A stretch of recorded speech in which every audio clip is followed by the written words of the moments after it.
নতুন যারা যেতে যাচ্ছে ওই দেশে কি তাদেরকে উদ্দেশ্যে কিছু বলেন? এরা নতুন যারা ভালো ভিসা হয়, যারা ভালো ভিসা হয় এরা আলহামদুলিল্লাহ শুক্রিয়া। আর যে খারাপ ভিসা দুই ফোটা জায়গাতে তো। আসসালামু আলাইকুম। ওয়ালাইকুম সালাম। কেমন আছেন? আলহামদুলিল্লাহ। এই যে লাগেজ পত্র কোথায় যাচ্ছেন আসলে? দুবাই। দুবাই। প্রথমবারের মতো যাচ্ছেন না আগে? না না, আরো 14-15 সাল হয়েছে। 14-15 সাল মানে অনেকদিন গেছে। কি করা হয় আসলে এখানে? আমরা কাম করি যে ট্যাঙ্কিগুলো আছে না, ফাইবার ট্যাঙ্ক, এইসব বানাই। কেমন কি স্যালারি? আলহামদুলিল্লাহ ভালো। আলহামদুলিল্লাহ বলা যায় না একটু?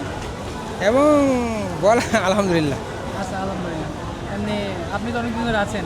জি। আমরা দেখি যে বিদেশে মানুষজন যাচ্ছে প্রতারণার শিকার হচ্ছে আসলে। হ্যাঁ, ও যারা কি দালাল কারণে হচ্ছে আসলে?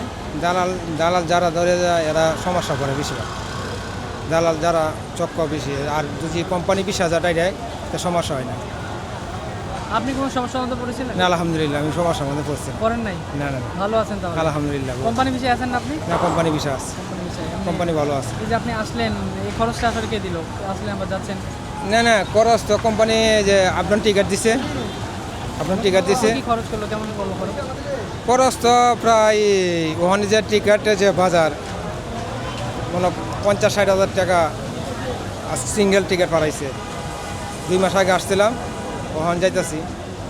নতুন যারা যেতে যাচ্ছে ওই দেশে কি তাদেরকে উদ্দেশ্যে কিছু বলেন? এরা নতুন যারা ভালো ভিসা হয়, যারা ভালো ভিসা হয় এরা আলহামদুলিল্লাহ শুক্রিয়া।